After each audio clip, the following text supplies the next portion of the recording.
In this video, I'm going to show you how to change your IP address for free. And I'm not talking about spoofing your IP. We're going to change your real IP address, meaning the one that your internet service provider has issued to you. The technique that I'm going to show you is free, but it comes with one warning, and that is that while it's probably reasonable to change your IP address occasionally, there's a good chance that it's against your ISP's terms of use. So don't do this too often. I used to change my IP like this daily, and it wasn't long before my ISP sent me a letter telling me that I'd either have to pay more or have my service terminated. So consider this a one-time or occasional thing. If you'd like to change your IP address more often, you may be better off using a paid service. One example is iPrivacyTools.com. That's a software that puts a drop-down list of IP locations on your browser, which allows you to change your IP anytime you want, as well as change the location of your IP. This would be good for travelers that, say, want to change their IP address to their home country while they're overseas. That's iPrivacyTools.com. Okay, but back to how to change your home's IP address for free. My instructions are for both DSL or cable internet connections. If you're on dial-up, all you have to do to get a new IP on dial-up is dial up through a different access number. That's super easy. But assuming that you're on cable or DSL, the main thing to understand in this process is that when your ISP issues your IP address, that IP address is tied to the device that's connected to your modem, which is probably either your computer or a router. And that device, the router or computer, is identified by what's called a MAC address or machine address. So in practice, the way to get a new IP address for yourself is to change the MAC address of the device that's connected to your modem. And there are 4 ways to do this, and really only 4 ways. So here they are. First, if you have a router connected to your modem, remove the router, plug in your computer directly to the modem, restart both the computer and modem, and you'll have a new IP address. Pretty straightforward. Unfortunately, then you don't have a wireless router.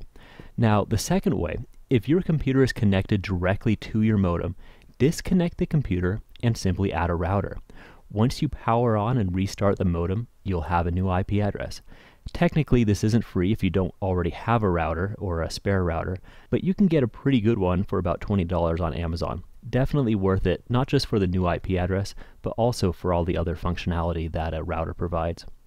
Okay, let's move on. Again, remember that the way to get a new IP address issued from your ISP is to change the physical device or the MAC address of the device that's connected to your modem.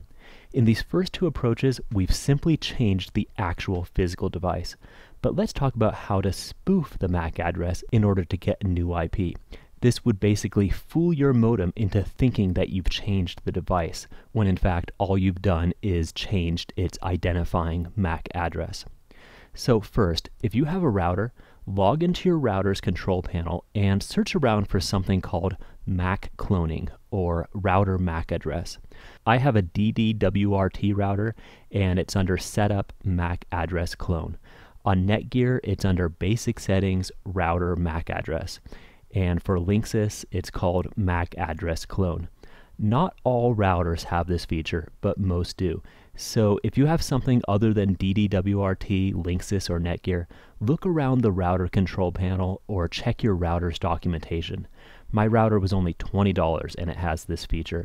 On mine, I log into the router's control panel by going to 192.168.1.1. I then click on Setup and MAC Address Clone. And all I have to do to get a new IP address is change this by 1 number at the end. Then save and apply settings. I'll then restart my modem, router, and computer, and when I get restarted, I'll have a new IP address from my ISP. Let's go to findmyipaddress.com, click refresh, and yep, I have a new IP. Okay, let's move on. 4th scenario is that you have your computer connected directly to your modem, and you don't want to get a new router. In this case, you'll change your IP address simply by changing the MAC address of your computer, or of your computer's network interface card. Let me show you how to do that. It will seem a bit tedious the first time, but it's quite easy after you've done it once. First, go to your computer's Start menu, type CMD in the search box and you'll get the DOS command prompt. Now type ipconfig /all and hit return. Scroll around and find the entry that says Ethernet adapter or local area connection. Now make a note of the name of the description, which will be a company name, and the physical address. In my case, it's Marvell, and I'll write down the current MAC address. Now, with that info written down, go back to the Start menu, type regedit as one word, and that will lead to your computer's registry editor. Go to hkey_local machine, then system, then current control set, then control, class, then click on the entry that begins with 4D36E972. Again, that's 4D36E972. Yeah, I said this would be tedious the first time.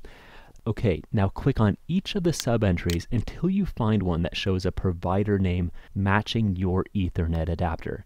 Again, mine was Marvell. So, number 1, provider name is Microsoft. No. Number 2, Microsoft. No.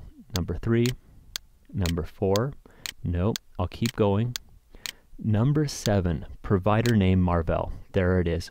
Okay, in this list, see if you find an entry called network address. If you do, you can double click on it, but most likely you won't. So over in the white area of your screen, use your mouse to do a right click, then go to New, select String Value, then make an entry for network address with no space and a capital N and A. Then double click on that entry and enter 12 digits, 12 numbers. For this example, let's type 1234567891012. And if you ever want to undo this, just follow these same instructions to get back to this place and delete that entry. Okay, so now close out all of this, close everything, turn off or unplug your modem, then restart your computer and your modem. Restart both. When you're up and running again, you will have a new IP address.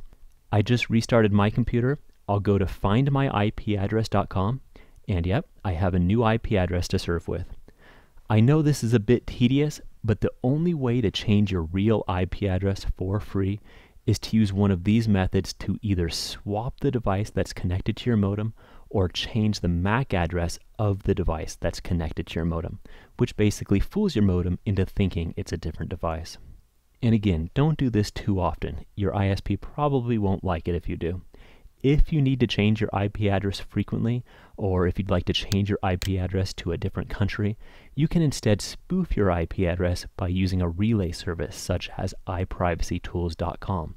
That puts a drop-down list of countries on your browser that you can choose from anytime. Thanks for watching, and good luck.